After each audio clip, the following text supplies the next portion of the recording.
ही दौर की जगह पर बादलों के ऊपर एक खूबसूरत जादुई बाग था। इस बाग में फूलों की बजाय छोटे छोटे सितारे उगते थे। इस बाग की देखभाल एक नन्ही परी करती थी जिसका नाम रोशनी था। रोशनी के पास एक जादुई छड़ी थी जिससे वो सितारों को चमक देती थी। एक दिन रोशनी ने देखा कि बाग के सबसे बड़े और चमकदार सितारे की रोशनी मध्यम पड़ रही है।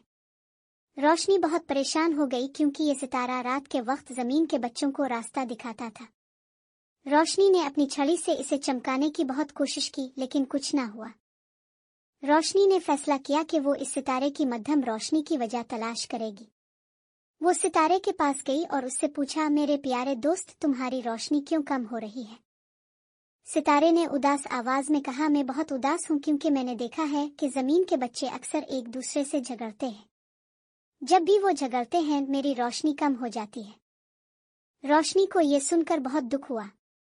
वो जानती थी कि इसकी जादुई छड़ी सिर्फ इसी सूरत में काम करेगी जब वो जमीन के बच्चों के दिलों में प्यार पैदा करे। इसने एक बहुत छोटा और चमकता हुआ सितारा तोड़ा और अपनी जादुई छड़ी से इसमें प्यार और दोस्ती का जादू भर दिया।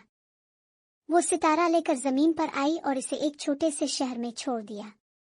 जैसे ही वो सितारा वहां पहुंचा, इसकी चमक से सारे शहर के बच्चे एक साथ खेलने लगे और उनके दिलों में दोस्ती और मोहब्बत पैदा हो गई।